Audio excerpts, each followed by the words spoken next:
O que somos é presente de Deus. No que nos transformamos é o nosso presente para Ele. São João Bosco. São João Bosco nasceu no Colle dos Becchi, no Piemonte, Itália, uma localidade junto de Castelnuovo de Asti, que agora chama-se Castelnuovo Dom Bosco, a 16 de agosto de 1815. Era filho de humilde família de camponeses.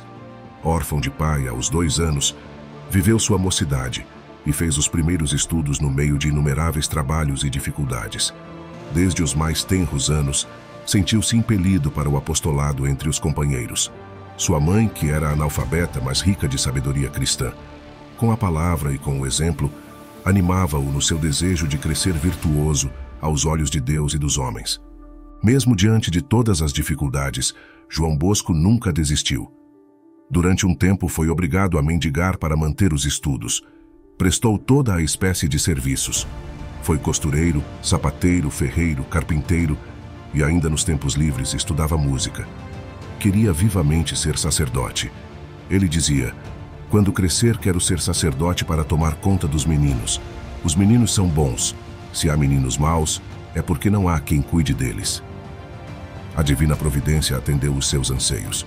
Em 1835, entrou para o seminário de Chieri. Ordenado sacerdote a 5 de junho de 1841, principiou logo a dar provas do seu zelo apostólico, sob a direção de São José Cafasso, seu confessor. No dia 8 de dezembro desse mesmo ano, iniciou o seu apostolado juvenil em Turim, catequizando um humilde rapaz de nome Bartolomeu Garelli. Começava assim a obra dos oratórios festivos, destinada, em tempos difíceis, a preservar da ignorância religiosa e da corrupção, especialmente os filhos do povo. Em 1846, estabeleceu-se definitivamente em Valdocco, bairro de Turim, onde fundou o Oratório de São Francisco de Sales. Ao oratório juntou uma escola profissional, depois um ginásio, um internato, etc. Em 1855, deu o nome de Salesianos aos seus colaboradores. Em 1859, fundou com os seus jovens salesianos a Sociedade ou Congregação Salesiana.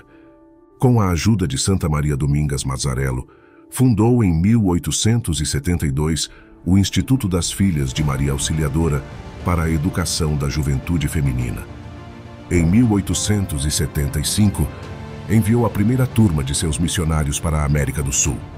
Foi ele quem mandou os salesianos para fundar o Colégio Santa Rosa em Niterói, no Rio de Janeiro, primeira casa salesiana do Brasil, e o Liceu Coração de Jesus em São Paulo. Criou ainda a Associação dos Cooperadores Salesianos. Prodígio da providência divina, a obra de Dom Bosco é toda ela um poema de fé e caridade. De estatura atlética, memória incomum, inclinado à música e à arte, Dom Bosco tinha uma linguagem fácil, espírito de liderança, e era um ótimo escritor.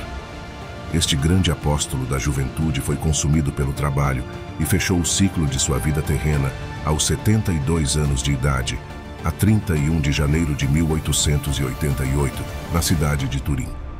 A causa foi o outros, já que afirmava ter sido colocado neste mundo para os outros. Deixou a congregação religiosa salesiana espalhada por diversos países da Europa e da América. Se em vida foi honrado e admirado, muito mais o foi depois da morte. O seu nome de taumaturgo, de renovador do sistema preventivo na educação da juventude, de defensor intrépido da Igreja Católica e de apóstolo da Virgem Auxiliadora, se espalhou pelo mundo inteiro e ganhou o coração dos povos. Pio XI, que o conheceu e gozou da sua amizade, canonizou-o na Páscoa de 1934. Apesar dos anos que separam os dias de hoje do tempo em que viveu Dom Bosco, seu amor pelos jovens, sua dedicação e sua herança pedagógica vêm sendo transmitidos por homens e mulheres no mundo inteiro. Hoje, Dom Bosco se destaca na história como o grande santo mestre e pai da juventude. Embora tenha feito repercutir pelo mundo o seu carisma e o sistema preventivo de Salesiano, que é baseado na razão, na religião e na bondade, Dom Bosco permaneceu durante toda a sua vida em Turim, na Itália. Dedicou-se como ninguém pelo bem-estar de muitos jovens, na maioria órfãos, que vinham do campo para a cidade em busca de emprego e acabavam sendo explorados por empregadores interessados em mão de obra barata, ou na rua passando fome e convivendo com o crime. Com atitudes audaciosas, pontuadas por diversas inovações, Dom Bosco revolucionou no seu tempo o modelo de ser padre, sempre contando com o apoio e a proteção de Nossa Senhora Auxiliadora. Aliás, o sacerdote sempre considerou como essencial na educação dos jovens a devoção à Santíssima Virgem Maria. Dom Bosco ficou muito famoso pelas frases que usava com os meninos do oratório e com os padres e irmãs que o ajudavam. Embora tenham sido criadas no século passado, essas frases, ainda hoje, são atuais e ricas de sabedoria. Elas demonstram o imenso carinho que Dom Bosco tinha pelos jovens. Entre alguns exemplos, gostaríamos de citar: basta que sejam jovens para que eu vos ame. Prometi a Deus que até meu último suspiro seria para os jovens. O que somos é presente de Deus. No que nos transformamos é o nosso presente a Ele. Ganhai o coração dos jovens por meio do amor. A música dos jovens se escuta com o coração, não com os ouvidos. O método de apostolado de Dom Bosco era o de partilhar em tudo a vida dos jovens. Para isto, no concreto, abriu escolas de alfabetização, artesanato, casas de hospedagem, campos de diversão para os jovens com catequese e orientação profissional. Foi por isso a Igreja reza: Deus suscitou São João Bosco para dar à juventude um mestre e um pai. Na teoria, tudo isso é muito fácil, mas a educação não se restringe a conseguir manter dentro do recinto de uma sala de aulas todos os alunos em ordem e silêncio para que o professor possa transmitir com eficácia seus ensinamentos. O bom educador deve saber moldar a personalidade de seus discípulos, corrigindo os defeitos, estimulando as qualidades, fazendo-os amar os princípios que orientarão a vida. Numa boa educação, a formação religiosa ocupa lugar principal, pois sem amor de Deus e auxílio da graça ninguém consegue vencer as más inclinações e praticar estavelmente a virtude. E como pô-la em prática no mundo de hoje, no qual são tão numerosas e atraentes as solicitações para o mal, e os educadores sentem crescente dificuldade de exercer influência sobre os jovens. O problema já era candente na época de São João Bosco. A sociedade de então passava por grandes transformações, sobretudo de mentalidade. E a juventude, sempre ávida de novidades, afastava-se da religião e perdia o rumo. Dom Bosco fazia o milagre, muito maior do que todos os outros por ele realizados, de atrair e formar jovens que já não se deixavam moldar pelos antigos métodos educacionais e se subtraíam à ação da Igreja. Eram tão surpreendentes os resultados obtidos pelo fundador dos Salesianos que muitos de seus coetâneos procuravam insistentemente arrancar dele o segredo de seu êxito. Essa mesma intenção teve o reitor do Seminário Maior de Montpellier, quando enviou uma carta a Dom Bosco perguntando qual o segredo da pedagogia utilizada por ele. Imagine-se sua surpresa ao receber a seguinte resposta: consigo de meus meninos tudo o que desejo, graças ao temor de Deus infundido em seus corações. Não satisfeito, o reitor enviou uma segunda carta, mas a esta o santo não soube responder, pois nunca havia feito um estudo sobre a matéria. O livro do qual ele tirava seus ensinamentos era sua própria vida.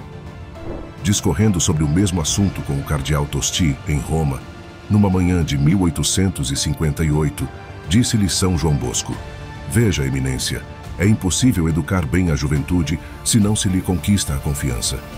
Em seguida, para dar-lhe um exemplo concreto, ele o convidou a acompanhá-lo à Praça del Popolo, onde facilmente encontrariam grupos de jovens brincando e poderia demonstrar a eficácia de seu método. Mas quando desceu da carruagem, a turma de meninos que brincava na praça fugiu correndo. Certamente julgaram que esse padre lhes ia fazer um pequeno sermão ou repreendê-los por alguma falta. O cardeal ficara dentro do veículo, assistindo à cena, e se divertia, julgando que aquele primeiro fracasso levaria Dom Bosco a desistir da experiência. Mas este não se deixou abater, e em poucos minutos, com sua vivacidade e irresistível bondade, tinha uma pequena multidão de jovenzinhos à sua volta, se divertindo com seus jogos e entusiasmados com sua bondade. Chegado o momento de se retirar, eles formaram duas fileiras diante do coche, para aclamar o sorridente sacerdote enquanto este passava. O cardeal tinha dificuldade em acreditar no que estava vendo. Afinal, Como fazia São João Bosco para cativar a juventude? Como primeiro objetivo, pretendia ele evitar todo e qualquer tipo de pecado, usando de grande vigilância, acompanhada de amorosa solicitude. Não de um modo esmagador e glacial, mas paternal e afetuoso. A essa tática de conduzir os jovens, o santo educador deu o nome de método preventivo, em confronto com o outro então em voga, denominado repressivo, o qual tinha por base os castigos. Esse modelar formador da juventude não perdia a ocasião de coartar o avanço do mal.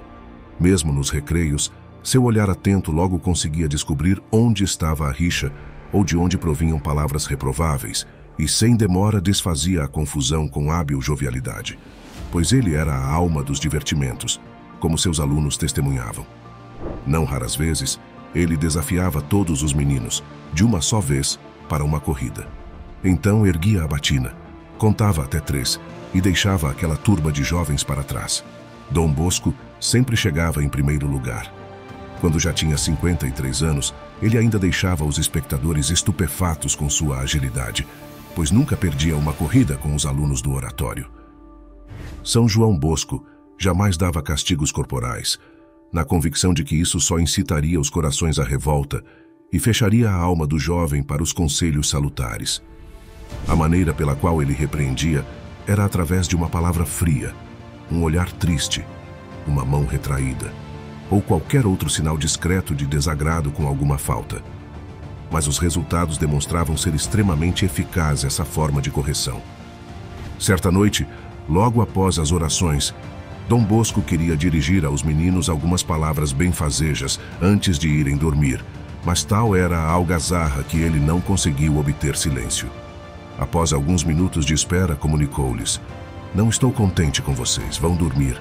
Esta noite não lhes digo nada."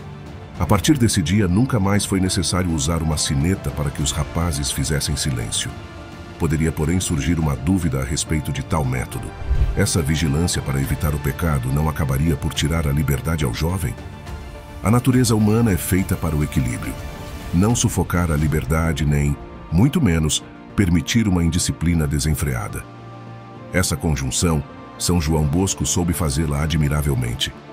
Apesar de toda a vivacidade e afeto no trato com os jovens, estes sempre mantinham uma atitude de respeito e admiração para com seu mestre. O ambiente no refeitório do oratório era uma comprovação desse relacionamento harmonioso, quando Dom Bosco demorava algum tempo mais para terminar sua refeição, a qual tinha chegado atrasado. Assim que os outros superiores saíam, uma multidão de jovens entrava correndo e ocupava todo o recinto, não deixando o espaço vazio. Alguns se aproximavam tanto que quase encostavam suas cabeças nos ombros dele, outros se apoiavam no espaldar de sua cadeira, e os mais pequeninos se enfiavam debaixo da mesa. Qual não era a surpresa comovida do santo ao ver aquelas pequenas cabecinhas dali saírem, com o único fim de estarem mais perto de seu pai. A liberdade com que aqueles jovenzinhos dele se aproximavam e a veneração que lhe devotavam constituíam realmente um quadro comovedor. Uma ocasião como essa era uma excelente oportunidade de fazer o bem.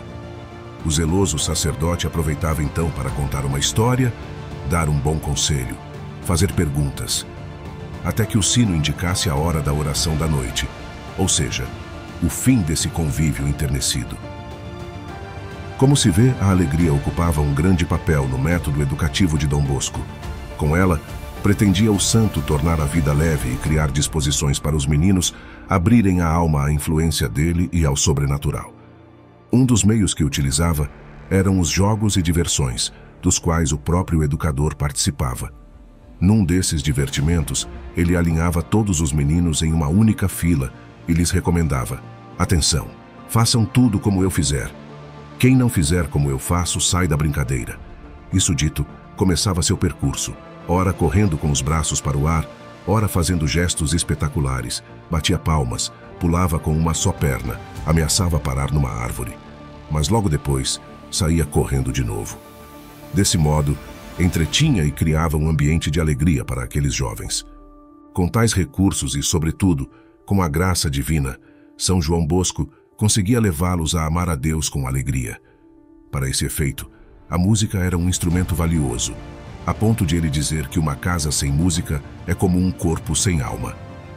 Na confissão, Dom Bosco pacificava as consciências, infundia confiança nas almas, conduzia seus juvenis penitentes a Deus.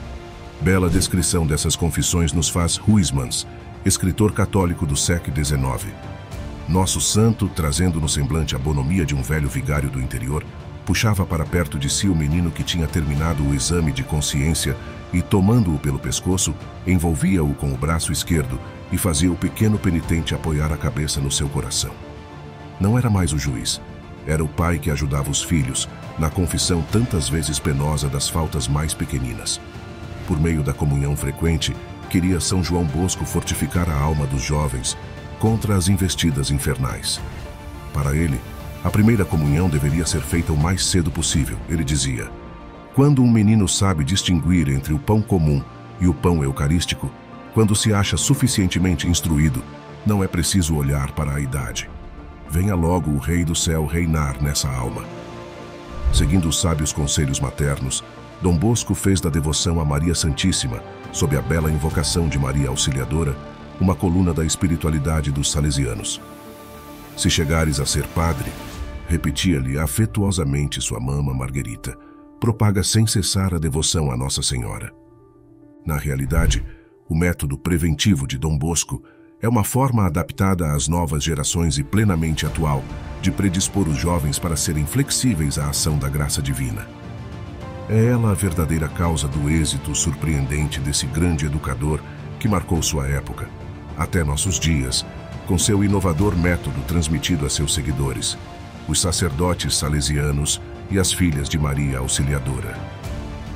São João Bosco, pai e mestre da juventude, é um gigante de espírito que deixou como herança um patrimônio espiritual rico e bem definido. Ele era contemplativo na ação, orava constantemente e com simplicidade. Com uma profunda vida interior, ensinou-nos a amar a Santa Eucaristia, a Virgem Maria e o Papa, colocando sempre a santidade como meta.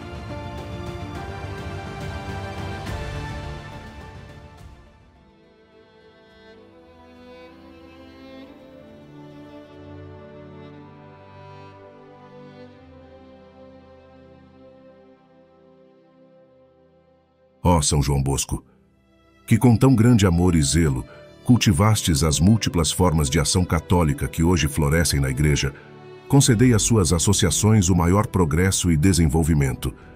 Redobrai em todos os corações a devoção à Santíssima Eucaristia e à Maria Auxiliadora dos cristãos. Acrescentai neles o amor ao Papa, o zelo pela propagação da fé, um solícito esmero pela educação da juventude e grandes entusiasmos para suscitar novas vocações sacerdotais, religiosas e missionárias. Fazei que em cada uma das nações fomente-se e inicie a guerra contra a blasfêmia, o mal falar e a imprensa ímpia, fazendo surgir em todas as partes novos cooperadores para as diversas formas de apostolado recomendadas pelo Vigário de Cristo. Infundi em todos os corações católicos a chama de vosso zelo, para que, vivendo em caridade difusiva, possam, ao fim de suas vidas, recolher o fruto das muitas obras boas praticadas durante ela. Que assim seja. São João Bosco, rogai por nós.